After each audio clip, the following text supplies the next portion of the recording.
Hi there, I'm Jen, this is Remembered Reads, and this is my wrap-up for December the 15th of 2016 through January the 7th of 2017. I would call this an uneven kind of end and beginning of the year. So the first thing I read during this period was Joseph Boyden's Wenjack, which I ended up talking about in my 2016 overall wrap-up.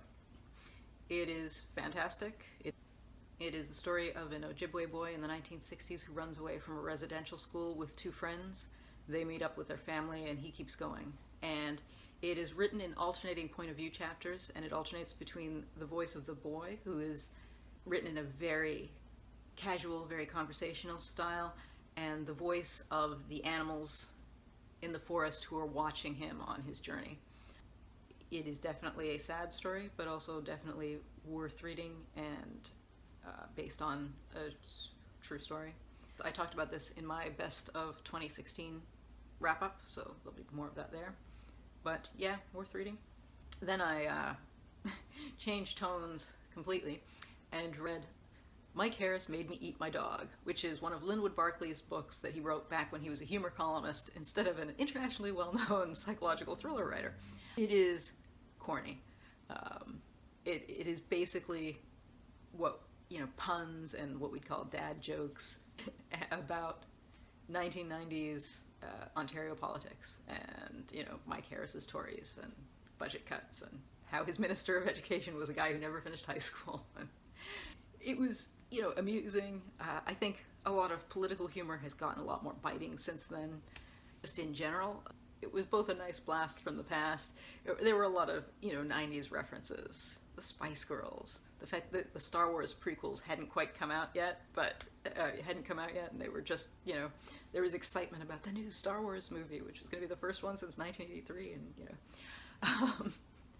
yeah, it was fun to read. And also kind of funny in a way in that, there are certain comments that get made about politicians across the political spectrum and across jurisdictions and countries, and the book opens with the joke is, if you wouldn't hire these guys to finish your basement, why would you elect them to manage the province? And I think that's a joke that people make about all politicians across the political spectrum. It wasn't a deep read, but it was kind of fun in a retro kind of way. And actually the election that brought Mike Harris's Tories into power was actually the first election that I ever voted in. Now you all know how old I am. So after that, I read The Walnut Tree by Charles Todd. And I talked about this in my 2016 wrap-up because it was the worst book that I read that last year. And it was. I love the Ian Rutledge mysteries. I enjoy the Bess Crawford mysteries. I think Charles Todd as a writing team do some great stuff. They have some well-researched stuff. They have some sensitively written mysteries that touch on important topics, but The Walnut Tree was none of those things, and I think I'm going to do a video ranting about it because it was really a bad book from good writers. So, and then we hit the part where my husband and I got in the car and drove whatever it is, 2,700 kilometers from southern Ontario to South Texas. Interestingly, this is an aside that has nothing to do with books, but if you're traveling with a dog, they're now actually asking for the paperwork. I have crossed the Canadian-US border dozens of times with a pet, and this was the first time they had ever asked for it, and I couldn't find the rabies stuff. Luckily, I had a scan on my phone because I could show that to the guy, but they were not going to let my dog back in the country, even though he's registered in Texas. It was crazy. But anyway, luckily I had that. So if you're traveling with a pet, watch out because they're checking those now. So anyway, we were doing that drive, and so as we usually do, we had an audiobook going. We were listening to The Alchemist, which I think everybody knows. When I entered it on Goodreads, it was, I think, the most read book that I read that year, because everyone has apparently read that. The audiobook is read by Jeremy Irons, who does a great job as a dramatic play. I really enjoyed it. As a book, yeah, this is one of these things, because people talk about it and they say, like, it's deep, it's meaningful. I thought it was fun. I didn't think it was particularly deep or meaningful. So your mileage may vary on that, but the Jeremy Irons narration was great. Okay, so then we got back and the first thing I read was Crossing Stones by Helen Frost. It's a story in poetry. It is set in the First World War, as everything I read is. Not everything, but it has point of view poetry from different characters, and it does a lot of visually interesting things where it alternates. Certain characters are... The author has a bit in the end where she describes this as being stones across a river, and the character who is moving the farthest away from their life at the beginning is the one that's the river, and everyone else is a stone, which was an interesting visual poetry.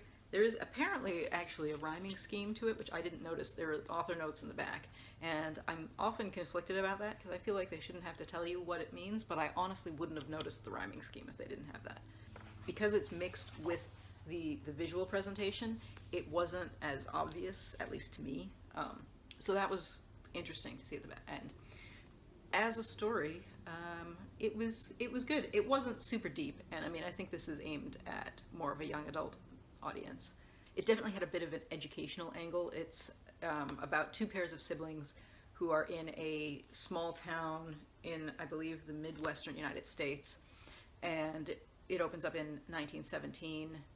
Yeah, the boys are going to go off to war, and the girls... It was really interesting, because this is one of the few books I've read that is about the First World War from an American perspective, but from a...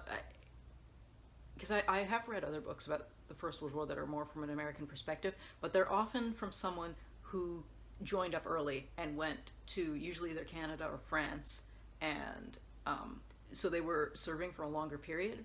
Whereas in this, you know, they waited until 1917. It was interesting because you have that sense of, well, they only need to hold out for a year, so they'll be okay, and maybe they won't be, and, you know, draw.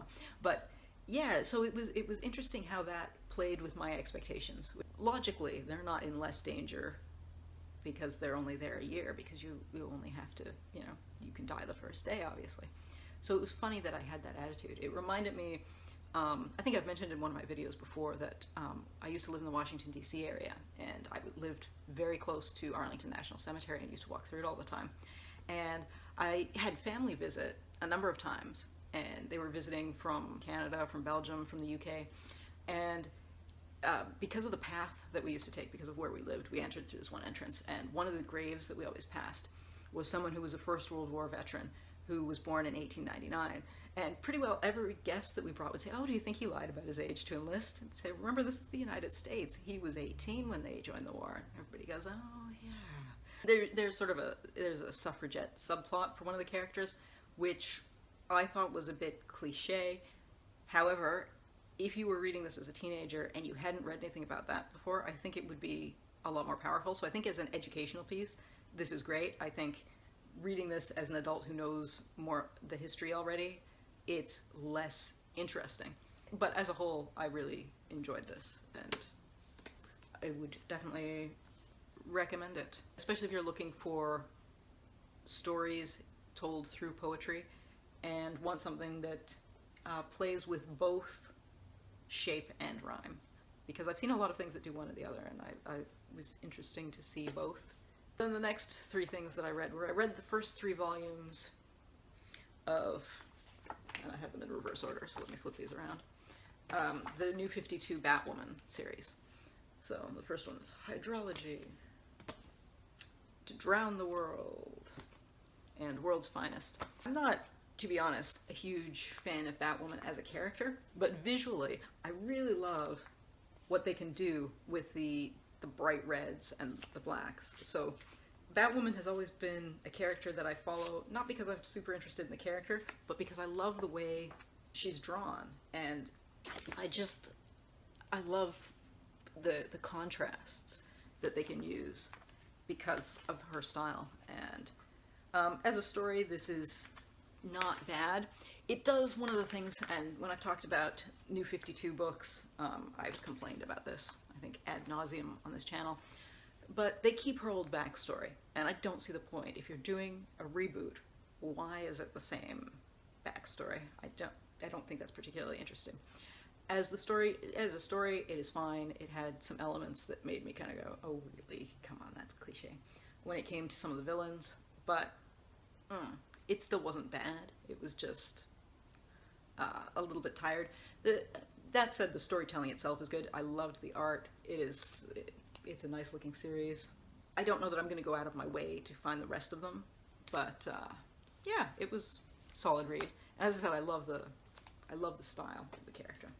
And then finally, the last thing that I read was The Genius of Dogs, which you can't see him, but my dog is actually right here. Come here. Yeah, look at him. Here's my dog.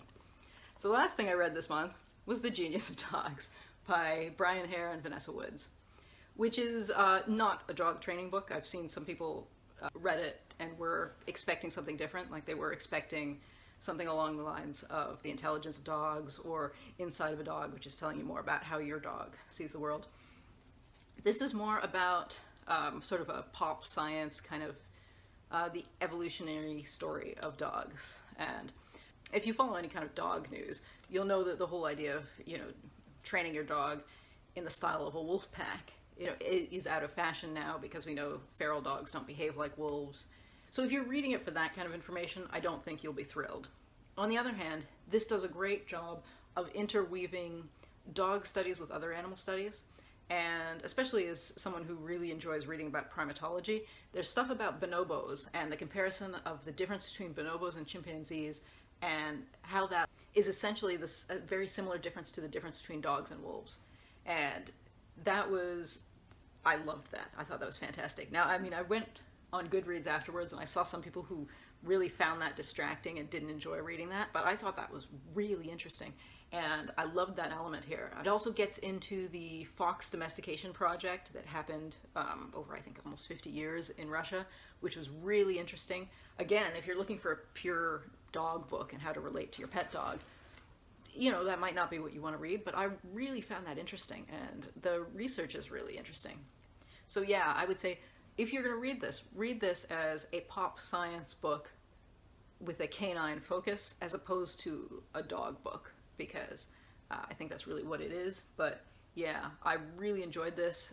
It has a really thorough bibliography and reference section at the end, and I really, really, really enjoyed the whole thing. It was great. There are also kind of memoir-y bits, and the authors talk about, here's my childhood dog, and this was really good. Right, Kunti? Right, Kunti? You enjoyed it too? He doesn't care. Yeah, so it was kind of a varied reading month for me. There were some highs, there were some lows, there were some... Yeah, so that was my month. Ciao.